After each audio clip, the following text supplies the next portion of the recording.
दोस्तों, study 89 Patel YouTube channel में आप सभी का बहुत बहुत स्वागत है। दोस्तों, आज के हम इस ऑनलाइन क्लास में पर्यावरण का संपूर्ण पर्यावरण, जिसमें एग्जाम से पहले पूरी पर्यावरण का रिवीजन हम इस वीडियो में कराएंगे, जो कि सीजीटेट सीटेट कोई भी एग्जाम, कंपटीशन एग्जाम के परीक्षा के लिए आपके लिए बहुत ही महत्वपूर्ण साबित होगा। तो दोस्तों, आज हम पर्यावरण का जितने भी कॉन्सेप्ट है उसको दूर करेंगे। ठीक है, आइए वीडियो को शुरू करते हैं।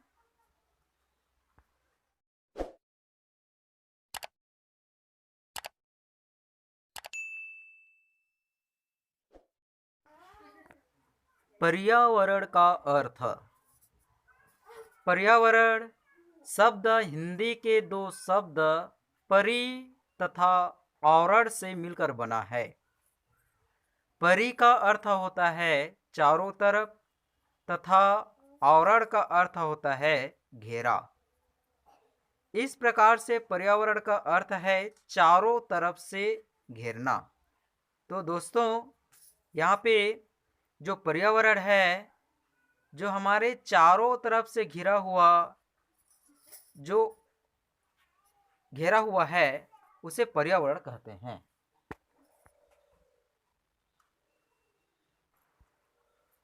यहाँ देखेंगे दोस्तों, इन्वायरमेंट, अंग्रेजी शब्द का यह इन्वायरमेंट जो कि परिधन आवरण, पर्यावरण, इसका मतलब होता है चारों ओर, इन्वायरन। ठीक है, यह शब्द इन्वायरमेंट शब्द हम जानते हैं, यह फ्रेंच भाषा है। ठीक है, जो कि फ्रेंच भाषा से यह उपयोग होता है, इन्वायरन, जो कि इन्वायरमेंट कहते हैं, जिसका शाब्दिक अर्थ होता है चारों ओर। पर्यावरण का अंग्रेजी पर्याय इन्वायरमेंट होता है। इन्वायरमेंट शब्द की उत्पत्ति फ्रेंच शब्द एनवायरनमेंट से हुई है, जिसका अर्थ होता है पड़ोस। ठीक है, पर्यावरण की परिभाषा हमारे चारों तरफ का वह क्षेत्र जिससे हम घिरे होते हैं, जो हमारे जीवन तथा क्रियाओं को प्रत्यक्ष या अप्रत्यक्ष रूप से प्रभावित करता है, पर्यावरण कहलाता है।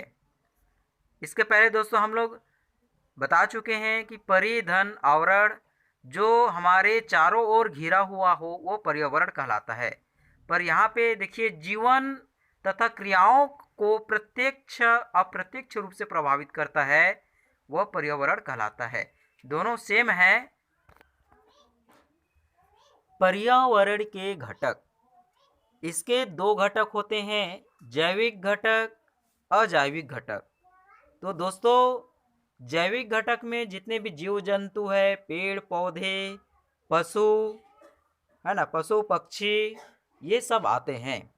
अजैविक घटक जिसमें जान ना हो, प्राण ना हो, जैसे नदी, तालाब, सागर, महासागर, है ना, पहाड़ इत्यादि, ये अजैविक घटक है। जिसमें प्राण ना हो अजैविक घटक, जिसमें जान हो, प्राण हो, वे जैविक घटक होता है।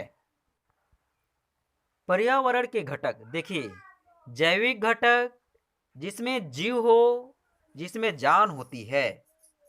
वनस्पति, वनस्पति में जान होती है। जंतु, जान होती है। अपघटन, जान होती है।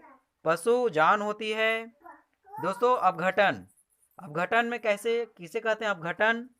तो जो शरीर जो मर जाते हैं, वह शरीर जिसको मिट्टी में मिलाने का कार्य करता है, उसे अपघटन कहते हैं। तो ये जैविक घटक में इस प्रकार होता है। अजैविक घटक, अजैविक घटक में, है ना, जिसमें प्राण ना हो, जान ना हो, जीवित ना हो।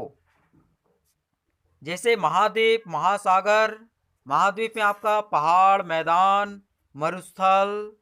महासागर, सागर, नदी, झील। तो दोस्तों यहाँ पे जैविक घटक और अजैविक घटक, पर्यावरण के दो घटक होते हैं, मुख्य घटक है। पर्यावरण के क्षेत्र। पर्यावरण के यहाँ पे देखिए 4 क्षेत्र होते हैं। पर्यावरण का घटक 2 होते हैं, जैविक घटक, अजैविक घटक। और पर्यावरण का क्षेत्र होता है स्थलमंडल, जलमंडल, वायुमंडल और जैवमंडल। तो दोस्तों अभी तक आप लोग स्थलमंडल, जलमंडल, वायुमंडल के बारे में बहुत ही विस्तार से समझ चुके होंगे। पर आज की इस वीडियो में स्थलमंडल, जलमंडल, थलमंडल और जैवमंडल के बारे में भी हम बड़े ही विस्तार से समझेंगे। हर क्षेत्र का हम क्रमशः पढ़ते जाएंगे, समझेंगे। जैसे सबसे पहले है स्थलमंडल। पृथ्वी के ऊपरी पटल को स्थलमंडल कहते हैं। ये जीवमंडल का महत्वपूर्ण भाग है। स्थलमंडल संपूर्ण पृथ्वी के क्षेत्रफल का 29% भाग आपका स्थलमंडल होता है और शेष प्रतिशत आपका जलमंडल होता है। ठीक है, तो ये ऊपर का जो भाग है वो आपका स्थलमंडल है। ठीक है, तो ये हुआ आपका स्थलमंडल। अगला है जलमंडल। पृथ्वी पर जल ठोस, तरल तथा वाष्प के रूप में पाया जाता है। पानी पृथ्वी की सतह का कुल क्षेत्रफल के लगभग 71% भाग में जल का विस्तार है। इसलिए पृथ्वी को जलीय ग्रह भी कहा जाता है। ठीक है, और यहाँ का जो दृश्य है पृथ्वी ग्रह का, वो नीले ग्रह इसीलिए दिखा जाता है क्योंकि यहाँ पे जल अधिक मात्रा में पाया जाता है, इसलिए इसे नीले ग्रह भी कहते हैं। और इसी जल के वजह से यह ग्रह नीला दिखाई देता है, क्योंकि पूरे 71% जो भाग है वह जल से भरा हुआ है। और हमारा इस पृथ्वी पर केवल इसमें से 29% जो भाग है वह थलमंडल है, जिसमें जीवन होती है, जीव जंतु निवास करते हैं। अगला है जैवमंडल। पृथ्वी पर जहाँ वायुमंडल, जलमंडल तथा स्थलमंडल मिलते हैं वहाँ जीवमंडल पाया जाता है। ठीक है, तो दोस्तों हम जानते हैं कि जहाँ पे वायुमंडल होती है, जलमंडल होती है, स्थलमंडल होती है, वहीं पे जीवन होता है। क्योंकि जीव जंतुओं, जितने भी जीव जंतु है, पशु पक्षी पेड़ पौधे, उसे तीनों प्रकार की होना अति आवश्यक है। क्योंकि वायुमंडल, जलमंडल और स्थलमंडल तीनों यदि न हो तो तीनों के बिना जीवन असंभव है। ठीक है, जैसे यहाँ पे देखिए जल और यहाँ पे स्थल और ये वायु, तीनों का मिलने से ही हमारा जीवन क्या होता है, जीवन चलता है। यदि जल मंडल है, यदि वायुमंडल ना, वायु ना हो तो भी जीवन असंभव है। यदि स्थलमंडल है और वायुमंडल नहीं है, जलमंडल नहीं, तो भी जीवन असंभव है। ठीक है, यदि आपका वायुमंडल है, जलमंडल है, यदि स्थलमंडल नहीं है तो भी आप जीवन नहीं हो सकता। तो यहाँ पे तीनों का जहाँ पे मिलन होता है, जहाँ पे तीनों होते हैं वहाँ पे आपका जैवमंडल कहलाता है। तो यहाँ पे वायुमंडल, जलमंडल और स्थलमंडल मिलते हैं, वही आपका जैवमंडल पाया जाता है। अगला है वायुमंडल। ठीक है, हमारे इस वायुमंडल में जो क्षेत्र होते हैं, 4 क्षेत्र होते हैं, जिसमें से ये वायुमंडल से बहुत से प्रश्न आपके कंपटीशन एग्जाम में आता है। तो ये वायुमंडल है आपका पृथ्वी के चारों और गैस के आवरण को वायुमंडल कहते हैं। पृथ्वी के आंतरिक भाग से ही वायुमंडल के सभी गैसों की उत्पत्ति हुई है। ठीक है दोस्तों, तो ये हमारे जो पृथ्वी के ऊपर का जो भाग है वायुमंडल, जिसमें चारों ओर गैस का जो आवरण होता है वह वायुमंडल कहलाता है। जिसमें जिसमें गैस का यहाँ पे विभाजन हुआ है। देखिए, आपके जो वायुमंडल में नाइट्रोजन 78.09%, ऑक्सीजन का मात्रा पाया जाता है 20.9%, आर्गन गैस है, गैस प्राप्त आपका वायुमंडल में होता है 0.93%, कार्बन डाइऑक्साइड 0.03% यहाँ पे आपके वायुमंडल में गैस पाया जाता है। ठीक है, तो ये जो वायुमंडल का जो क्षेत्र है ये पूरे चारों ओर गैस से भरा होता है। यह गैस का आवरण है जिसे हम वायुमंडल कहते हैं। वायुमंडल की परतें। तो दोस्तों, वायुमंडल की जो परत है, हमारे जो पृथ्वी से ऊपर की जो भाग है वायुमंडल का, वे सबसे पहले है क्षोभ मंडल, समताप मंडल, उसके बाद का मध्य मंडल, फिर आयन मंडल और वहीर मंडल। तो दोस्तों, यहाँ से बहुत सारे प्रश्न आपके एग्जाम में फंसता है, जिसको हमने बहुत विस्तार से यहाँ पे डील करेंगे, समझाएंगे कि क्षोभ मंडल में क्या क्या होता है, समताप मंडल में, मध्य मंडल में, आयन मंडल में, वहीर मंडल में क्या क्या होता है। हम इसको विस्तार से समझेंगे। पृथ्वी का वायुमंडल जो कि इस प्रकार देखिए, सबसे पहले क्षोभ मंडल, समताप मंडल, मध्य मंडल, आयन मंडल और वाह मंडल या वहीर मंडल। ठीक है दोस्तों, तो हम इस क्रम से इस पृथ्वी का जो खंड वायुमंडल का जो भाग है हम इसको विस्तार से समझेंगे। सबसे पहले क्षोभ मंडल, फिर समताप मंडल, इस प्रकार से इसको हम समझते जाएंगे। तो सर्वप्रथम है क्षोभ मंडल। ठीक है, तो क्षोभ मंडल में आपका अधोमंडल, इसे अधोमंडल भी कहते हैं या सहवन मंडल भी कहा जाता है। ठीक है, तो मौसम परिवर्तन वाला मंडल, तो ये क्षोभ मंडल से ही मौसम परिवर्तन होता है। यहाँ पे सामान्य ताप पतन दर, यहाँ पे सामान्य ताप होती है। यह पृथ्वी की सबसे निचली परत है।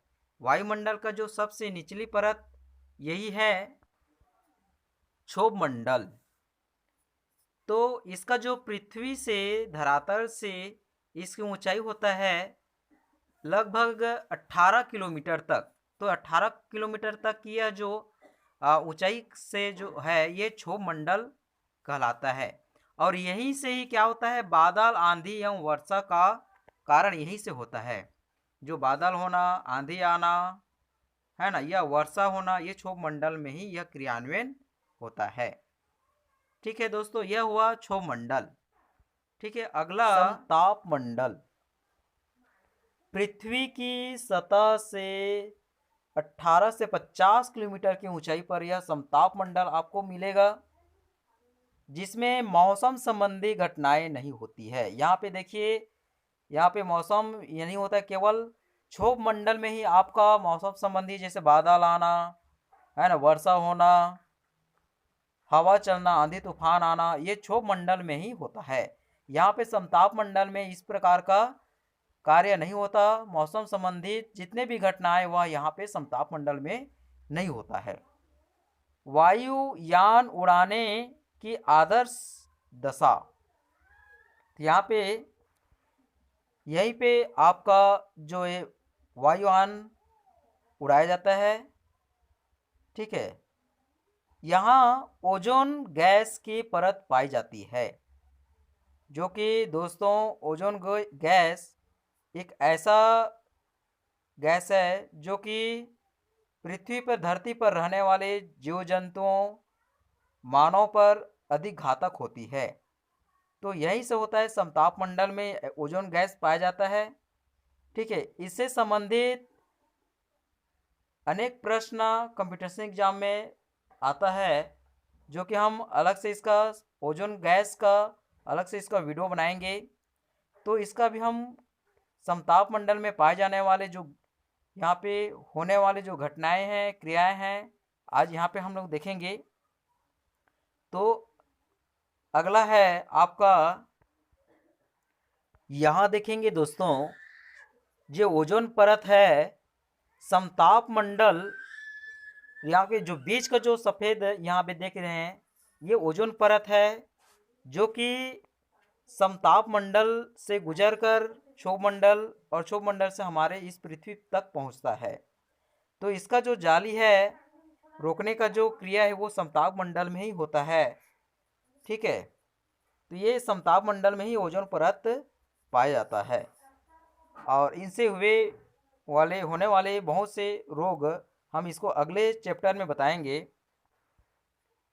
मध्य मंडल, यह समताप मंडल के ठीक ऊपर 50-60 किलोमीटर की ऊंचाई पर यह मध्य मंडल होता है। यहीं पर दोस्तों जो उल्कापिंड गिरता है, तो यहीं पर आने वाले जितने भी उल्कापिंड होता है वो जल जाता है। ठीक है, और इस जो इलाका है, यह क्षेत्र है मध्य मंडल, सबसे ठंडी परत होती है। यहाँ पे बहुत ही ठंड पाया जाता है, ठंडा होता है, और यहाँ पे जितने भी पिंड वगैरह है वो यहीं पे जल जाता है, यहीं तक रहता है।